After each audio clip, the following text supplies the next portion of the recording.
Cette époque de l'année est clairement trop froide pour moi. Normalement, on devrait sortir la veste petit à petit, mais c'est pas le cas et j'ai froid. Moi, je suis bien comme ça. J'ai même un peu chaud. Attends, Ça va se réchauffer un peu. les pros du tuning de Dortmund, c'est nous d'habitude. Mais là, avec une enveloppe et tout, ils ont trop regardé Mission Impossible. Les pros du tuning de Dortmund, l'original. Chers pros du tuning, aujourd'hui nous recherchons 4 voitures, pas 3. On les cherche pas pour un seul téléspectateur, mais pour tous. Alors même pour toi.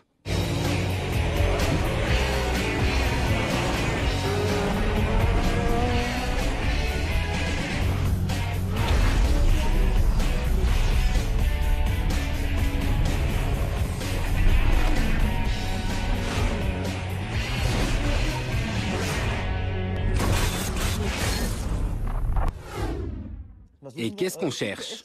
4 breaks de plus de 300 chevaux. C'est génial. Oui, au début, j'avais lu 4 chevaux. 4 chevaux. Et 300 voitures? Je trouve ça génial. Ils regardent l'émission parce qu'on l'a dit la dernière fois. Exactement. Super la production. Super, et maintenant vous voulez savoir, tout comme nous, de quelle voiture il s'agit. Et justement, on a une... Oh, on a une Opel Insignia Sports Tourer. Puisque t'as l'air si enthousiaste, c'est toi qui vas t'en charger. Une Mercedes-Benz E63 AMG? Oui, j'ai une phase AMG en ce moment. Je la prends, aucun problème. Ok, alors tu prends aussi la AMG. Il me reste une A6 Allroad Quattro et une BMW M5 Touring. Ça te correspond carrément. Parfait. Et en dessous, il y a amusez-vous bien avec point d'exclamation. Pourquoi ce point? J'en ai aucune idée, mais je dois vraiment faire l'Opel. Ouais, bien sûr que tu fais l'Opel, t'es fan d'Opel. Tu le dis toujours avant de t'endormir. Oh, c'est pas vrai. C'est parti pour voir le puissant break allemand. Sydney est en route pour voir l'Opel Insignia OPC complètement équipé. Salut, Bonjour, tu vas bien? ça va et toi? Ouais, tout va bien. Super. Pour la forme, je suis Sydney. Salut. Timmy, salut. Je suis déjà venu ici, vous savez. Et Timmy est un vieux baroudeur. Vous allez bientôt comprendre pourquoi. T'as blanchi? Ouais, toi aussi, hein? Ouais, j'en fais trop, tu sais, les femmes. Ma femme me fait blanchir. La mienne aussi. Vraiment? Oui, oui, elle m'en fait voir. Vraiment? Oh oui, Tant que ça? Mais moi aussi, je vais t'en faire voir. on va voir ça, oui. C'est à propos d'une Opel. Une bonne raison de t'en faire voir. Pourquoi t'as une Opel ici? Les caractéristiques: année de construction 2012, 325 chevaux. L'Opel Insignia a succédé à la Vectra et à la Signum. Elle a un peu moins de 72 000 km au compteur. Son année de construction relativement récente se reflète dans le prix, puisque le vendeur en veut 23 990 €. Neuve, elle coûtait 55 000 € avec la version sportive, toute option. Sydney s'endort un peu.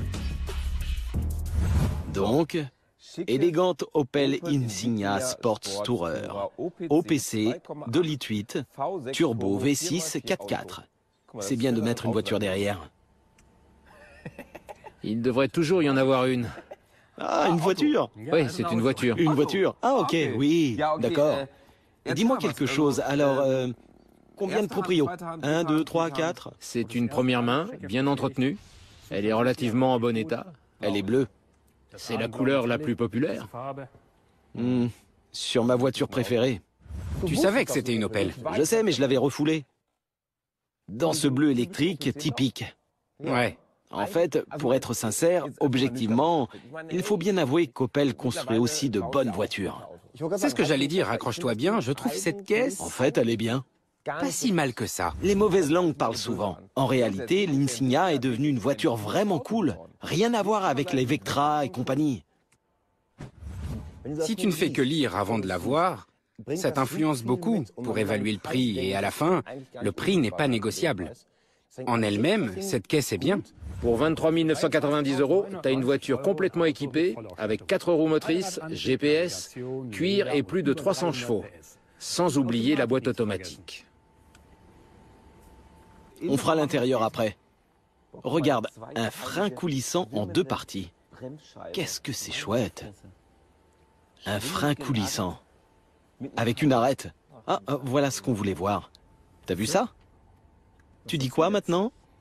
Si besoin, on pourrait éventuellement réparer. Ouais, Mais seulement si besoin. Tu vois, mes jolis systèmes de freinage Brembo, hein. Vraiment chouette.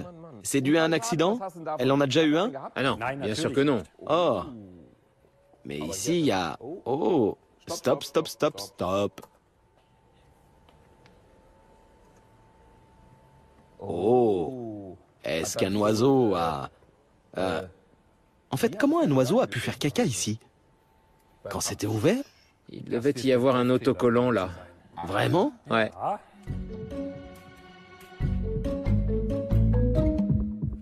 Oh, regarde. Il n'y a rien. Pas d'impact. Rien du tout.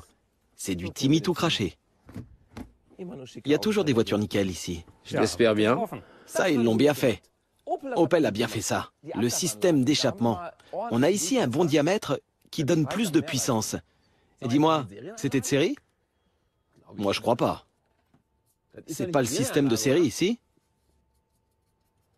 Montre voir. Timmy? C'est pas le système de série, non? Non, hein? Ah non. Ok, je te félicite aussi. Il n'est pas d'origine. On va regarder le cœur de l'engin. Tu veux voir le moteur? Ouais. Un turbo 2,8 litres. Le moteur a les caractéristiques suivantes, à savoir, beaucoup de gens se plaignent parce qu'il y a une chaîne de distribution. Cette chaîne de distribution se déplace. Elle peut se déplacer, ça ne devrait pas être le cas, mais ça l'est. Et ensuite, elle fait du bruit. À partir de 50 000 km, pour certaines, c'est 70 000, pour d'autres, 100 000, ou même 120 000. Est-ce que ce moteur fait ce genre de bruit? Non. Les modules de mesure ont tous été vérifiés? Tous. Démarre le moteur. D'accord.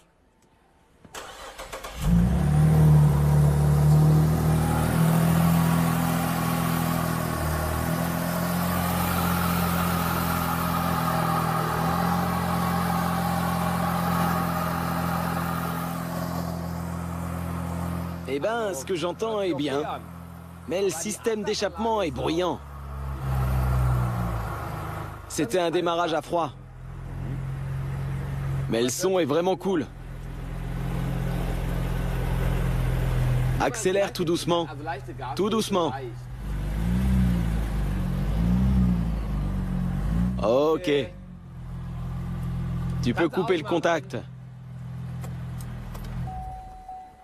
T'as rien remarqué à propos de l'eau? Elle bouffe beaucoup d'eau ou quoi? Non, rien du tout. Rien du tout? Rien du tout. Je demande parce que le joint de culasse pose parfois problème avec cette voiture. Et bien sûr, on s'en rend compte quand le moteur consomme beaucoup. Consomme de l'eau, hein, pas du carburant. Le carburant, ce serait autre chose. Mais c'est pas le cas. Ah, c'est pas le cas. Alors, Timmy, je sais que c'est une vérification très peu conventionnelle, mais cette voiture est neuve.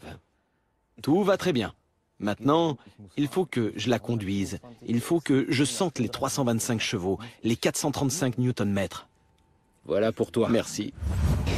Après l'Opel, une E63 AMG.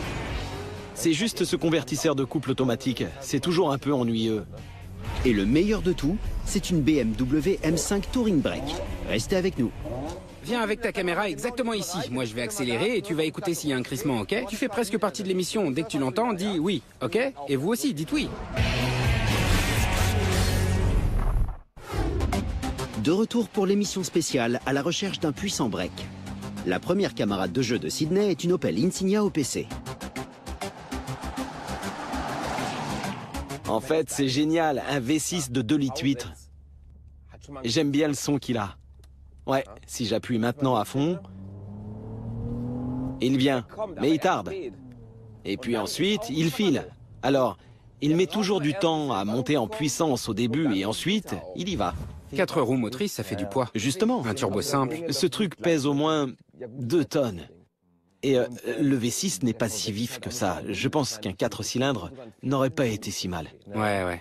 Parce qu'il n'est pas très vif en bas régime. À partir de 4000 tours, ça devient bon. Bien sûr, d'un côté, le prix du neuf n'est que de 55 000 €. Pour plus de 30 chevaux, boîte automatique, 4 roues motrices, cabine complète avec siège sport, avec xénon, avec LED, etc. Mais pour ce prix, j'attends aussi un peu de bon matériel. Raison de plus pour faire baisser le prix. On remarque pas vraiment les 71 000 km au compteur. Rien n'est vraiment très usé. Sur le plan matériel, certains détails le sont un peu plus. On peut dire « Oh, ça pourrait être un peu mieux ». Mais dans l'ensemble, elle est plutôt bien pour 71 000 km, c'est clair. Est-ce que Sydney se réchauffe un peu avec l'Opel? En fait, si on veut, pour un prix relativement acceptable, de la puissance, un super équipement, l'insigne OPC est la solution parfaite. Le prix est fixé à plus de 23 000 euros. On peut la faire baisser. Je pense qu'on peut l'avoir pour 22 500. Peut-être moins. Mais c'est ce que je vise. 22 500, pas plus. Que va en penser Timmy? Timmy! Ah, te voilà. C'est une petite bombe. Elle est pas mal, hein? Ouais, en y regardant mieux, elle est bien. Ouais. Combien est-ce qu'il faut que je dépense pour ce mastodonte? Bah, tu l'as conduite. Je pense que t'as vu de quoi elle est capable. J'ai vu ce dont elle est capable, mais je l'ai pas Tu senti. l'as pas senti? Elle atteint les 4000 tours quand même. Vous remarquez? Le revoilà dans son élément, il recommence à parler tout le temps. Allons-y, une bonne fois pour toutes. Mais elle ne coûtait pas 23 000, combien? Et 990 euros. Elle ne les vaut pas. Elle ne les vaut pas. Regarde ça, c'est quoi tout ce plastique? Elle coûte 55 000 euros à l'état neuf. Je te la fais à 23 990. Tu veux quoi? Plus bas. Allez. Je dirais qu'à 23 500, on pourrait faire affaire. Non. Comment ça, non? Je mets de nouvelles protections de disques de frein. Ouais, les protections et les disques? Les disques aussi. Les disques aussi. Oui, pour 23 500, je fais tout ça. Protection et disques? Protection et disques. Pour 23 000, tu fais les freins et c'est tout. 23 000, 23 000, 23 000. Je trouve que c'est un prix juste. c'est d'accord. Tu vois? On fait comme ça. Ouais, Tim, t'es réaliste. Ouais. Ouais. Allons voir le puissant break suivant. C'est au tour de Jean-Pierre, notre pro du tuning, d'entrer en action.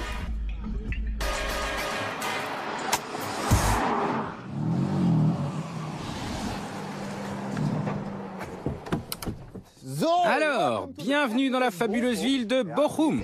Nous sommes venus voir une A6 Allroad, mon petit préféré en termes de break. Salut. Salut. Tout va bien? Ouais. L'Audi A6 Allroad, dans sa version break, avec ses 349 chevaux et 108 000 km au compteur, se tient là, tel un miracle automobile. Allié à des phares au design étonnant, l'avant ressemble à une gueule géante prête à s'ouvrir. C'est la seule de la gamme A6 à être équipée d'éléments chromés de série.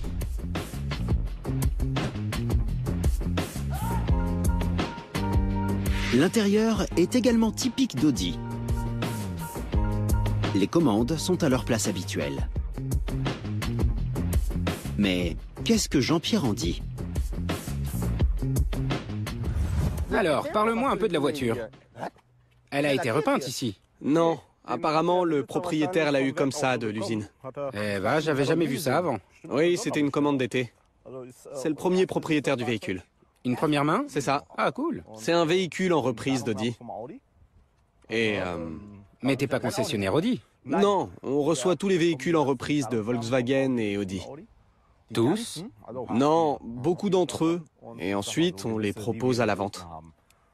On nous a proposé la 6 et je me suis dit, allez, tu peux la prendre. C'est une première main, elle a été entretenue, elle a été conduite par un retraité. Ouais. Et elle est en bon état. On peut le dire, ouais. Et la combinaison de couleurs est cool. Ce que je trouve cool avec les Allroad, c'est cette mode de la liberté, cette tendance à la construction large dans l'air du temps. Et ici, de série, aucun rivet, des dimensions parfaites d'interstice, plus la garantie. La voiture était bleu métallisé ou bleu machin truc. On devrait pas faire ça, pas vrai? Mais les parties latérales étaient bleu mat et c'était vraiment chouette. C'était juste pour consolider la structure? Non, c'était lisse. Et Matt? Mat et lisse. Ok. Et le reste de la voiture était bleu brillant. Et j'ai trouvé cette combinaison trop géniale. Quand tu l'abaisses à 120, 110, tu retires les 20 pouces, là, t'as une sacrée voiture que tout le monde regarde. C'est vraiment une voiture géniale avec des roues bleu mat. Quand j'y pense, ça me rend dingue. Un gros avantage de l'Audi A6, c'est La commande d'ouverture du coffre. Regardez ça, il y a des boutons ici. Pas mal, mais ils ne montent pas complètement. C'était plus cher de monter plus? Non, je pense que ça vient des amortisseurs. Mince. Non? Si, parce que normalement, ça devrait être comme ça. C'est pas un équipement de Hobbit. Waouh, il y a tout le tintouin ici. Avec des compartiments de chargement. Tout est inclus. Tout est là. Ok, on va voir le moteur? Bien sûr, ouais. Parce que le moteur est une des raisons d'être de cette émission. On veut de la puissance, que ça bouge, et on veut un break. Mais les 4 litres 2 ont quelques critères en commun, mais pas toutes. La cylindrée, on se dit, ouais, une 4 litres 2, trop puissante. Mais les 349 chevaux dans cette caisse ne sont pas 349 chevaux. Les chiffres indiqués sont élevés, mais ces moteurs n'ont pas beaucoup de puissance. Je connais bien ces moteurs. Vous connaissez celui de la 8 que je conduis toujours. C'est le même moteur, mais avec 420 chevaux. Est-ce qu'il a 420 chevaux? Non, bien sûr que non. Ces trucs ont toujours 20 à 30 chevaux de moins que ce qui est indiqué. Mais un point important, c'est, regardez ici. Juste là, il y a un mécanisme qui ajuste les tuyaux d'admission. Il y a un petit tuyau d'admission et un gros. Vous devez vous imaginer qu'ici, il y a comme un tambour à linge, et que ce tambour à linge a des ouvertures à ce niveau, et donc qu'il peut toujours tourner. Il peut y avoir des tuyaux d'admission courts et des tuyaux d'admission longs, des courts, des longs. Le tuyau d'admission court, à faible vitesse, va vraiment pousser le moteur. Le long tuyau d'admission, quand il a vraiment besoin d'air à haut régime, va faire... Et si ça fonctionne plus, la voiture va rouler exactement comme avant, pas de témoin de contrôle du moteur. Vous remarquerez que ça ne fonctionne plus comme avant, que ça ne pousse plus très bien. Et c'est à cause de ça. Parce que ces petites membranes, ces servomoteurs ici sur le côté, ne font plus bien leur travail à basse vitesse ni à haut régime. Et donc, si vous avez une 4 litres 2 et que vous avez ce problème, regardez si ça marche toujours. S'il te plaît, allume le contact.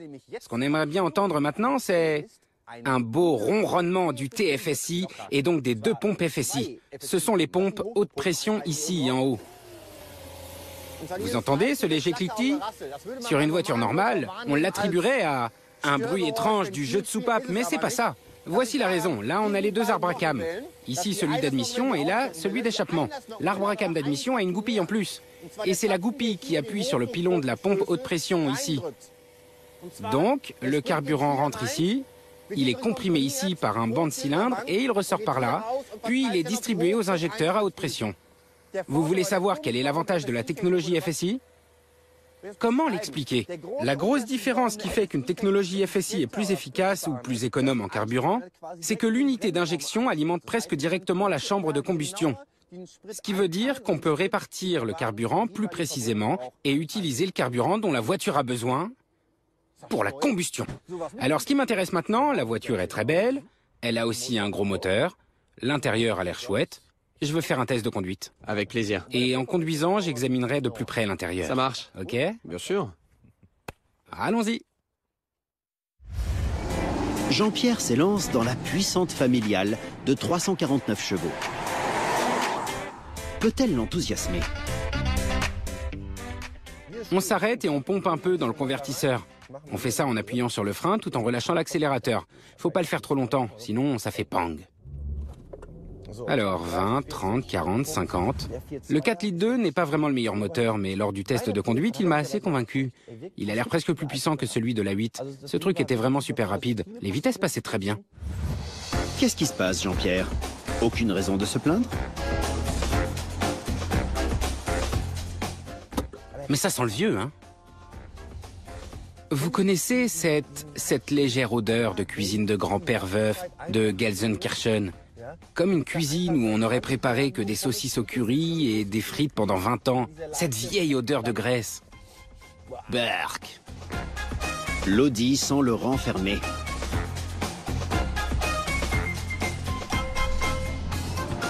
Y a-t-il autre chose? Sinon, elle est vraiment cool, je dois l'admettre.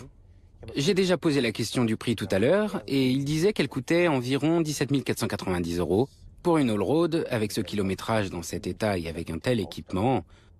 C'est pas mal. C'est pas mal, mais je ne lui en donnerai que 13 000. Hein? Mais c'est pas mal. Mais y a-t-il encore autre chose pour ce prix? C'est une chouette voiture, hein? Ouais. Mais elle n'est pas pour nous. Non? Non. Mais je dois dire qu'elle me plaît bien. C'est surtout la couleur qui me plaît. Ouais, ce bleu mat avec ce bleu brillant. Elle avance bien aussi. Ouais? Mais sans blague, je la trouve mieux que mon A8, avec le même moteur. Vraiment? Ouais, elle roule bien. Je suis impressionné. Combien devrais-je investir pour cette voiture? On regarde le ciel? Ok. Eh bien, elle coûte 17 490 €. 17 490 €. Mais exceptionnellement, parce que c'est toi, on peut te faire un super prix d'amis. Pour un bon client, on enlève bien sûr les 90 €. 90 alors, mais c'est ton année ça. Ouais, c'est ça. Moi je suis pas des années 90. C'est vrai. Je suis pas des années 90, moi je suis plutôt un mec des années 2000. Parce que c'est toi, je descends de 100 € tout rond. 100 €? 100. Un 1 avec 2 zéros. Non mec, 100 €, qui se contente de 100 €? À 16 750 €, ça me conviendrait. Elle a parcouru 110 000 km. Dans ce cas, restons-en à 17 000. Tout rond. Voilà, tu sors enfin de ta réserve. C'est parce que c'est toi. Bien. Super caisse. Je peux pas dire le contraire, tout fonctionne. J'étais impressionné.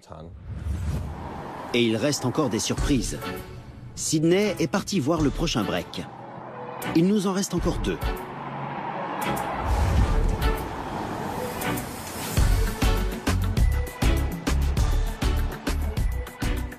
Bienvenue pour la semaine AMG avec les pros du tuning. Il s'agit d'une 63. Ce n'est pas une C63, mais une E63. Et voici les caractéristiques. Construite en 2006, avec un kilométrage imposant de 194 000 km, elle coûte à peu près 20 000 €. Mais pour une Mercedes Break, ce n'est pas beaucoup. Il faut compter un peu plus de 100 000 € pour acquérir cette voiture à l'état neuf. Est-ce abordable, ou plutôt, est-ce nécessaire? Sydney va maintenant regarder la voiture sous toutes ses coutures. Une chose est claire, visuellement, cette version de l'AMG est vraiment au top.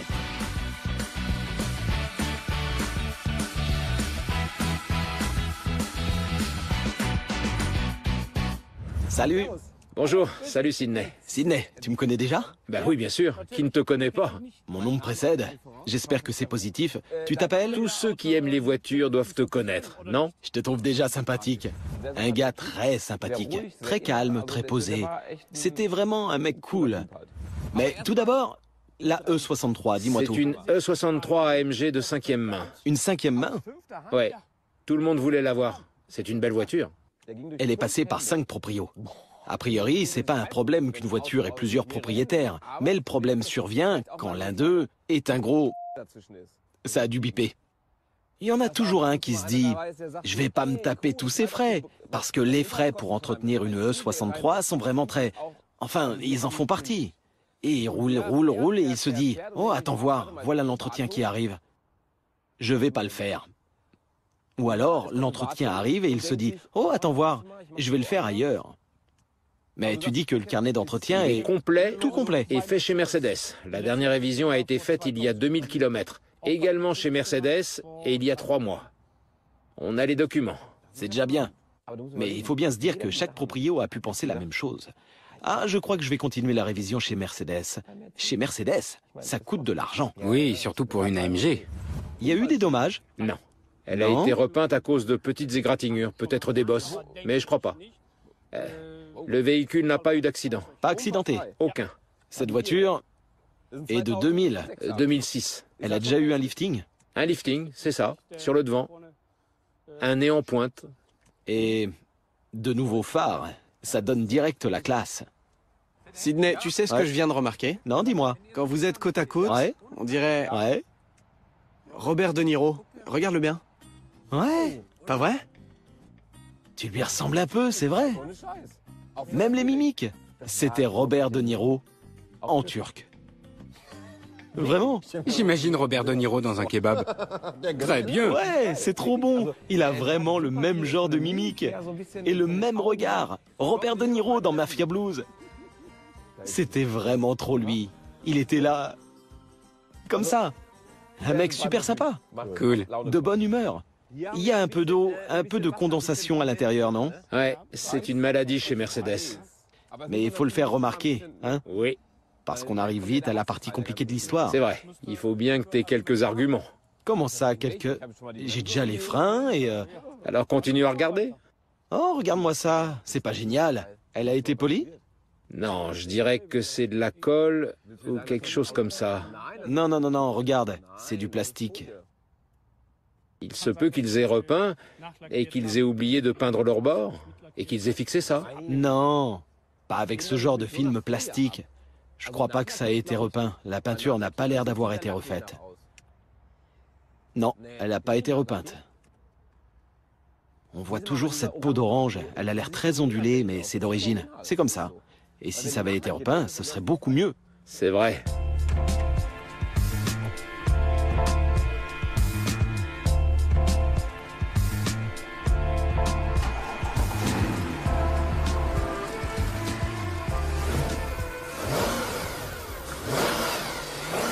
V8, 6 litres 2.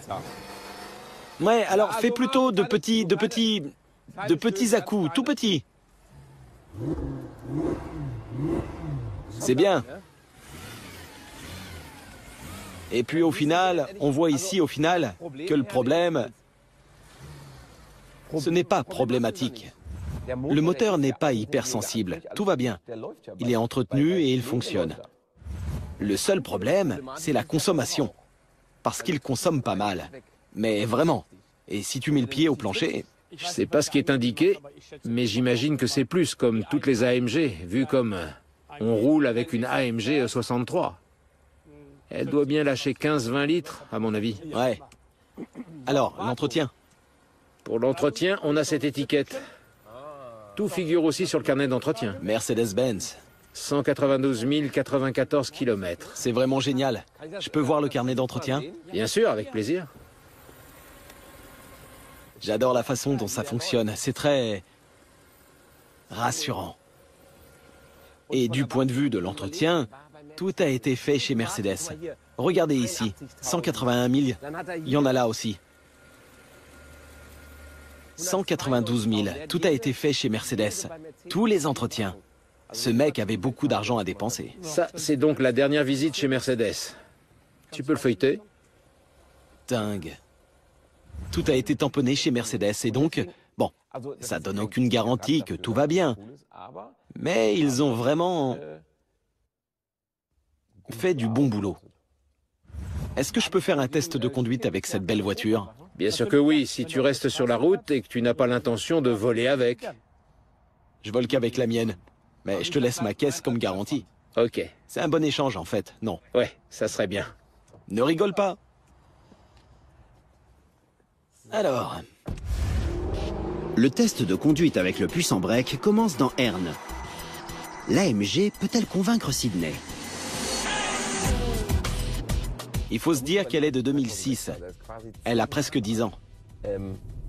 Mais elle est toujours aussi bien. Et ici, sur le levier de vitesse, il y a de l'Alcantara sur le haut.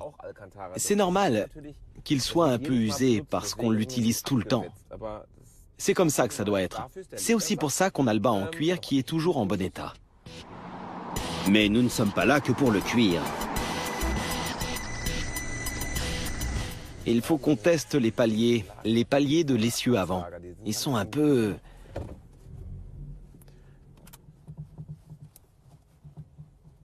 Mais ils sont... Ça se sent un peu. Oui, ils sont toujours bien, mais on remarque quelque chose. Les caoutchoucs de l'essieu avant travaillent beaucoup. Et par conséquent, ils sont très chargés. Il faut toujours bien vérifier ça, car la réparation coûte cher. Les faiblesses typiques de ce modèle se dévoilent. Sydney en trouvera-t-il d'autres?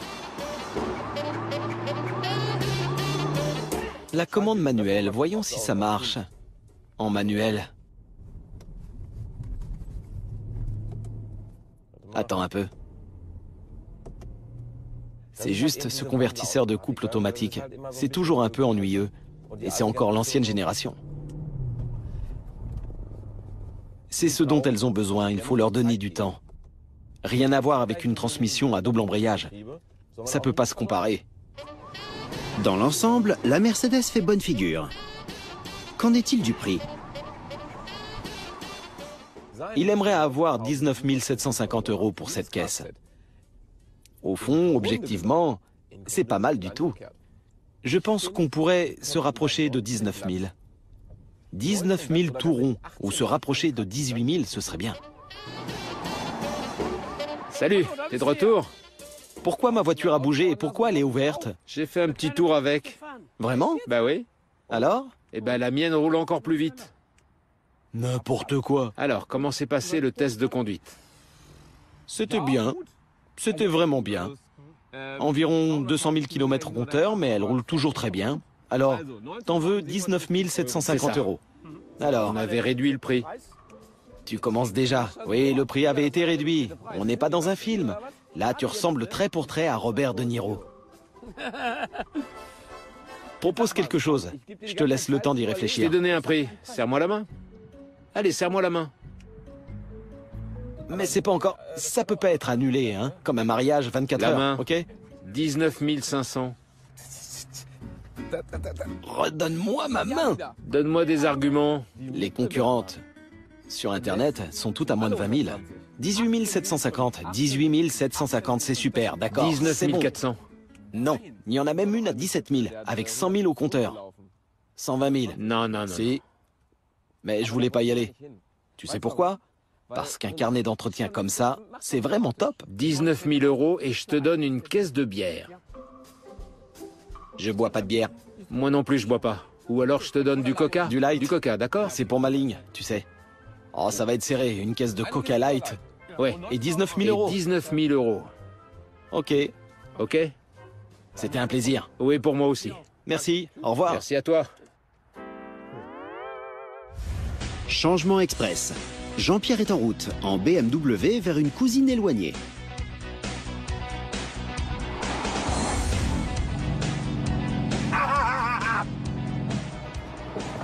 Alors, me voilà. Je suis chez les Guxu et ça me fait très plaisir. Je les connais depuis très très longtemps. Pourquoi est-ce que je suis content? Parce que regardez, laissons nos yeux vagabonder un peu. Ici, une R8, tout est là. Mais on est ici pour voir une voiture très spéciale, une voiture avec un son très spécial. Et de la place, c'est un break, une M5, la voilà, elle est là. Ce break, construit en 2008 par le fabricant de moteurs bavarois, est un bien rare. Son coût, 31 990 €, pour un kilométrage de 64 000 km. Un break familial puissant, comme on en voit rarement.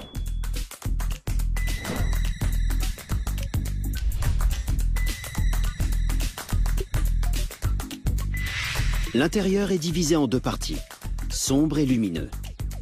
Est-ce que ça va convaincre Jean-Pierre? En tout cas, les 507 chevaux lui feront plaisir.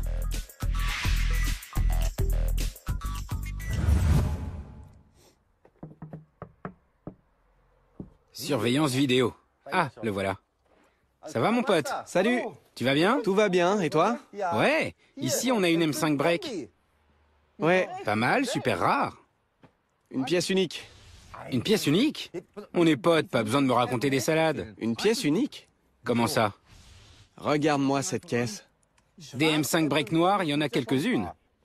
Tu sais ce que ça veut dire, pièce unique? Ok, alors fais un tour s'il te plaît. Ok. Et tu vas bien regarder si tu trouves la moindre égratignure sur cette voiture. Combien de proprios elle a eu? 3. 3. Tout d'abord, BMW. C'est super. Disons plutôt 2. Avec un grand toit en plus. Tout est complet. Tout est complet. Mais ici, ces rétroviseurs extérieurs bizarres avec de la fausse feuille de carbone, on ne devrait pas voir Ça ça. vient de chez BMW. Non, c'est pas vrai. Bien sûr que si. Ouais, de la maison peut-être, mais pas de BMW. Elle a été livrée comme ça. C'est pas possible. J'y peux rien. Ce que je trouve vraiment cool, c'est la combinaison. Tu as une 5 places, t'as vraiment de l'espace. Ensuite, il y a un moteur V10 qui développe 507 chevaux, ça décoiffe. 8250 tours, ce qui décoiffe aussi.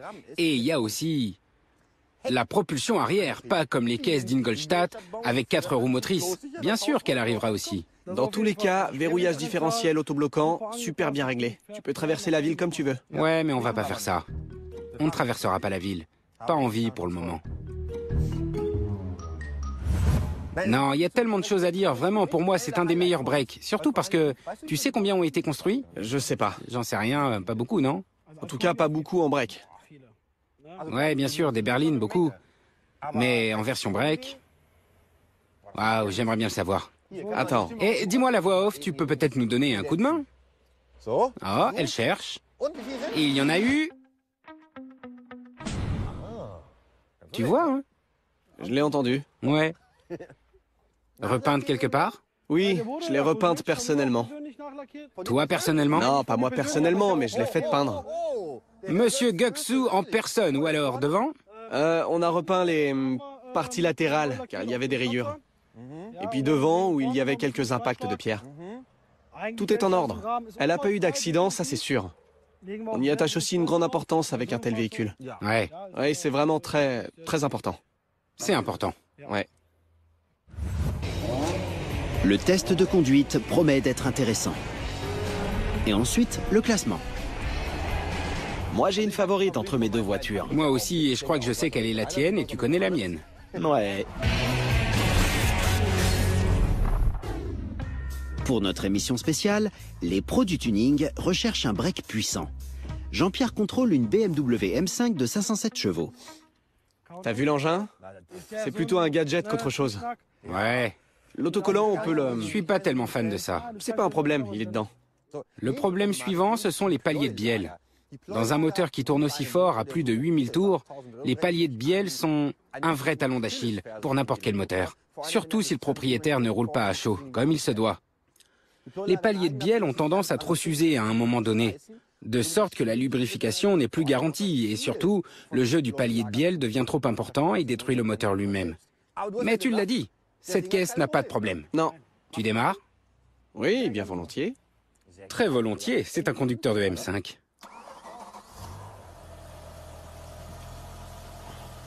Ça fonctionne bien. Maintenant, accélère une ou deux fois.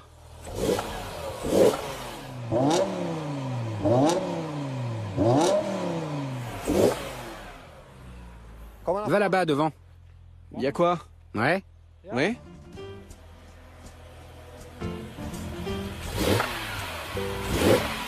Ouais? Il y a quoi? Mais il est encore un peu froid. Laisse-le chauffer un peu. Mais c'est pas un problème. Non, non, non, C'est non. presque rien. Je sais. Presque rien. Ouais, mais il fallait quand même que je le mentionne. Demain, tu auras de mes nouvelles. Demain, elle sera chez BMW. Mais tu l'as entendu toi-même. Oui, je l'ai entendu On moi-même. le laisse chauffer un peu plus et on regarde ça après. Laissons-le chauffer, oui. D'accord. Ok. C'était quoi le problème, en fait? Viens avec ta caméra exactement ici. Moi, je vais accélérer et tu vas écouter s'il y a un crissement, ok? Tu fais presque partie de l'émission. Dès que tu l'entends, dis oui, ok? Et vous aussi, dites oui.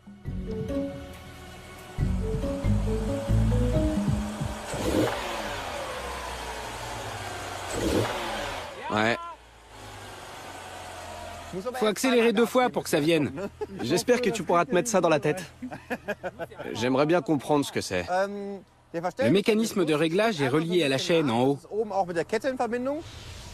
C'est pas un gros problème, mais c'est un problème bien connu, que les moteurs ont souvent.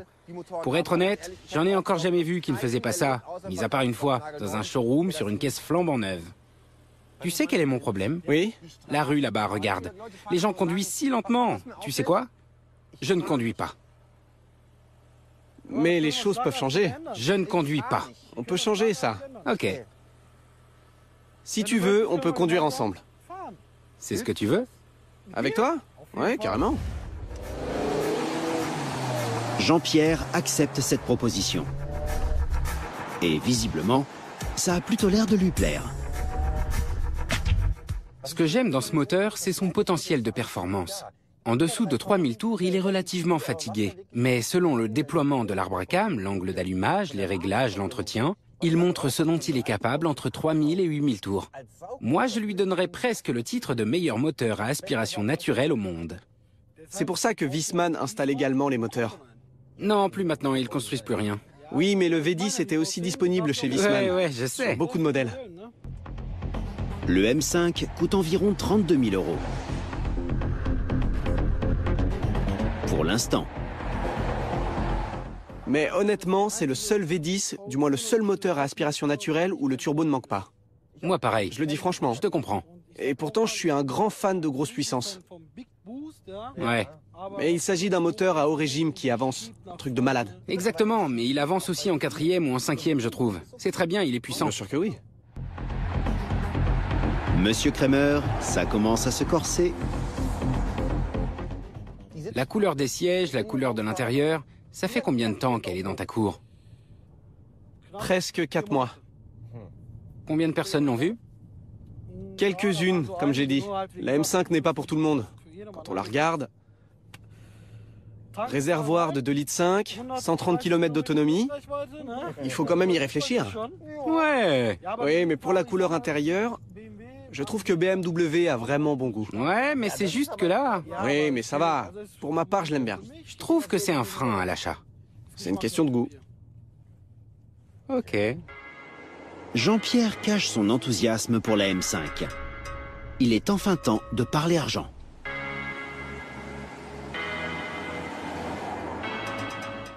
Et si on parlait de son prix? Ouais. Combien t'en veux? 32 999 euros. Enfin, 33 000 euros. 33 000. 30 000. Moi, je l'estime à 30 000. C'est une estimation. Je peux dire que c'est un break, qu'il est très propre, mais en général, tu sais, cette caisse n'est pas stable sur le marché. Il y a des berlines pour 17 000 euros, voire 16 000 euros. Bien sûr. Mais elles ont aussi roulé plus de 100 000 km. Mais celle-là, on a 66 000. C'est peu. Fais-moi une offre. Le prix est fixé à 33 000 euros. Alors, je peux descendre à 31 000. Non, j'ai dit 30 000. Ou alors, ça te suffit pas? Ouais, allez. C'est pas un problème. Mais qu'on est cool, ça colle. Ok, ok. Alors vraiment, merci la production. Merci de m'avoir donné l'opportunité de passer une journée comme celle-ci. Conduire une M5, regarder des voitures sans cette pression de la négociation pour obtenir le meilleur prix. Sans mettre la pression aux vendeurs coûte que coûte. Sans les pousser à bout. Mais c'était juste pour se divertir, pour vous et pour moi. Et ça m'a amusé. Merci pour la balade. Pas de problème. À la prochaine, chef. Salut. À la prochaine. Où est passée ma voiture? Elle est là. Alors, on doit les classer. On doit les classer. Les classer. Est-ce qu'il faut qu'on priorise le nombre de chevaux? Dans ce cas, en haut de la liste, on a... Ouais. Ouais. Mais c'est aussi une question de feeling. Oui, bien sûr, je veux dire. Enfin, pour moi... Moi, j'ai une favorite parmi les deux voitures. Moi aussi, je crois savoir quelle est la tienne et tu connais la mienne. Ouais. Et je sais aussi laquelle ne l'est pas. Je sais même pas pourquoi tu penses ça. Pose une carte. Où est le 1? On met le 1 ici et le 4 là. Allez, pose-en une ici. Je trouve que c'est vraiment injuste. Ah ouais? Alors pose la Mercedes ici. Allez, pose cette carte ici. Ça n'a rien à voir avec le nom. Pas du tout. C'est parce qu'elle n'a que 325 chevaux. Exactement. Et que ces 25 chevaux à la fin la rendent très Et antipathique. ces 325 chevaux sont vraiment lents. Ouais, hein? Ouais. 4e. Ouais, 4e. Ok. C'est clair. Voilà. Voilà. Ouais, mais on connaît aussi la 3e. Ouais, je le sais aussi. Oui, alors, oui, merci. L'Audi, hein? Et maintenant, c'est bien parce que tu dis que la tienne est super. Super nickel. J'admets donc ma défaite. En deuxième place, la MG parce qu'elle était vraiment super. Regarde, elle n'a que 64 000 km. Tu vois, la mienne a même plus de puissance. Ouais. Alors, je dirais... Ouais, ça correspond carrément. Je trouve aussi, ça le fait. Pour notre prochain épisode spécial, d'abord, c'était une très bonne idée de la production. On pourrait faire ça, mais en recherchant une super voiture de sport de plus de 500 chevaux, je pense qu'on pourrait y réfléchir. On pourrait leur proposer une alternative. Ouais, 600 chevaux? Non, des hors-bords. Ouais. Les tester dans les Caraïbes. En ce qui me concerne, je suis OK. On pourrait aussi tester des voitures de Formule 1. Là, tu t'emballes, c'est irréaliste. Franchement, Sydney. OK, alors restons-en au jet.